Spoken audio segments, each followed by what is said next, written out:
तो मोचनी एकादशी महात्म्य। चैत्र मास के कृष्ण पक्ष की एकादशी। मैं खुद भगवान विष्णु हूँ। सत्य है। धर्मराज युधिष्ठिर बोले, हे भगवान, आप चैत्र मास के कृष्ण पक्ष की एकादशी के बारे में बतलाइए। इस एकादशी का नाम क्या है? इसमें कौन से देवता की पूजा की जाती है तथा इसकी विधि क्या है? सो सब विस्तार पूर्वक कहिए।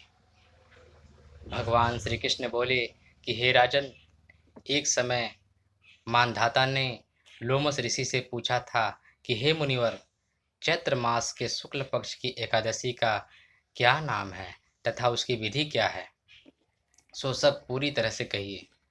लोमस ऋषि बोले कि हे राजन, चैत्र मास के कृष्ण पक्ष की एकादशी का नाम पाप मोचनी है। इसके व्रत के प्रभाव से मनुष्यों के अनेक पाप नष्ट हो जाते हैं। इसकी कथा इस प्रकार है। प्राचीन काल में एक चैत्र रथ नामक वन था। उसमें अप्सराएं वास करती थीं। वहाँ हर समय वसंत रहता था, अर्थात उस जगह सदैव प्रत्येक तरह के फूल खिले रहते थे। उस जगह गंधर्व कन्याएं विहार किया करती थीं। वन में इंद्र अन्य देवताओं के साथ क्रीड़ा किया करते थे। उस वन में एक मेधावी नामक मुनि तपस्या करते थे। वे शिव भक्त थे। एक दिन मंजू घोषा नामक एक अप्सरा उनको मोहित करने के लिए सितार बजाकर मधुर स्वर में गाने लगी। उस समय शिव के शत्रु अनंग कामदेव भी शिव भक्त मेधावी मुनि को जीतने के लिए तैयार हुए। कामदेव ने उस सुंदर अप्सरा के भ्रू का धनुष बनाया, कटाक्ष को उसकी पतंचा तथा डोरी बनाई, उसके नेत्रों को उस मंजू घोषा अप्सरा का सेनापति बनाया। इस तरह कामदेव अपने शत्रु भक्त को जीतने को तैयार हुआ। उस समय मेधावी मुनि की भी युवा तथा हिष्ट पुष्ट थे। उन्होंने यज्ञोपवीत तथा दंड धारण कर रखा था। वे दूसरे कामदेव के समान प्रतीत होते थे। उस मुनि को देखकर कामदेव के वश में हुई मंजू घोषा ने धीरे धीरे मधुर वाणी से वीणा पर गाना शुरू किया, तो मेधावी मुनि भी मंजू घोषा के मधुर गाने पर तथा उसके सौंदर्य पर मोहित हो गए। वह अप्सरा उन मुनि को कामदेव से पीड़ित जानकर उनसे आलिंगन करने लगी। वह मुनि उसके सौंदर्य पर मोहित होकर शिव रहस्य को भूल गए और काम के वशीभूत होकर उसके साथ रमण करने लगे।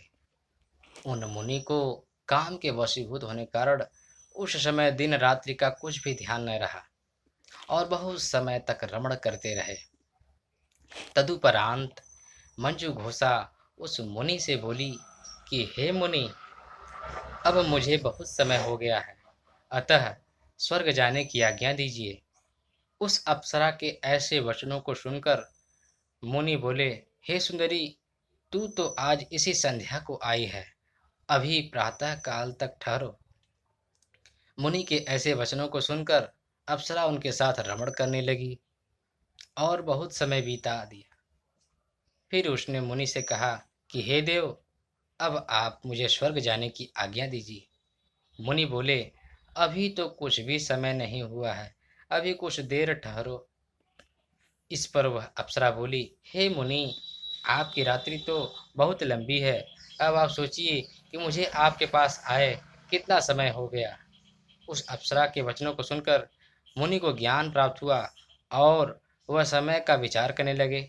जब रमण करने से उसका प्रमाण 57 साल 7 माह और 3 दिन ज्ञात हुआ, तो वह उस अप्सरा को काल का रूप समझने लगे। वह अत्यंत क्रोधित हुए और उस तपनाश करने वाली अप्सरा की तरफ देखने लगे। उनके अधर कांपने लगे और इंद्रियां व्याकुल होने लगी। तब मुनि उस अप्सरा से बोले, रे दुष्टे, मेरे तप को नष्ट करने वाली, तू अब मेरे शाप से पिशाचिनी हो जा। तू महान पापिन और दुराचारिणी है, तुझे धिक्कार है। उन मुनि के क्रोध युक्त शाप से वह पिशाचिनी हो गई। तब वह बोली, हे मुनि, अब मुझ पर क्रोध को त्याग कर प्रसन्न हो जाओ और इस शाप का निवारण कीजिए।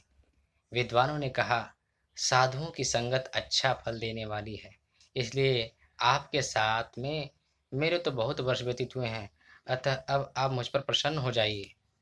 तब मुनि को कुछ शांति मिली और उस पिशाचिनी से बोले, रे दुष्टे, तूने मेरा बड़ा बुरा किया है, परंतु फिर भी मैं सांप से छूटने का उपाय बतलाता हूँ।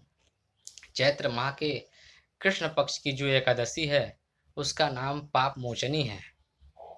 उस एकादशी का व्रत करने से तू पिशाचिनी की देह से छूट जाएगी। इस प्रकार मुनि ने उसको समस्त विधि बतला दी और अपने पापों के प्रायश्चित के लिए अपने पिता च्यवन ऋषि के पास गए। च्यवन ऋषि अपने पुत्र मेधावी को देखकर बोले, रे पुत्र, यह तूने क्या किया? तेरे समस्त तप नष्ट हो गए हैं। मेधावी बोले, हे पिताश्री, मैंने बहुत बड़ा पाप किया है और आप उससे छूटने का उपाय बतलाइए। च्यवन ऋषि बोले, हे तात, तुम चैत्र मास के कृष्ण पक्ष की पाप मोचनी नाम की एकादशी का विधि तथा भक्ति पूर्वक व्रत करो, इससे तुम्हारे समस्त पाप नष्ट हो जाएंगे। पिता के वचनों को सुनकर मेधावी ऋषि ने पाप मोचनी एकादशी का विधि पूर्वक उपवास किया। उसके प्रभाव से उनके समस्त पाप नष्ट हो गए। मंजू घोषा अप्सरा भी पापमोचनी एकादशी का व्रत करने से पिशाचिनी देह से छूट गई और सुंदर रूप धारण करके स्वर्गलोक चली गई। लोमस मुनि बोले, हे राजन, इस पाप मोचनी एकादशी के प्रभाव से सब पाप नष्ट हो जाते हैं। इस एकादशी की कथा के श्रवण व पढ़ने से 1000 गौदान करने का फल मिलता है। इस व्रत के करने से ब्रह्म हत्या करने वाले, स्वर्ण चुराने वाले, मद्यपान करने वाले, अगम्यागमन करने वाले आदि के पाप नष्ट जाते हैं और अंत में स्वर्ग लोक को चले जाते हैं।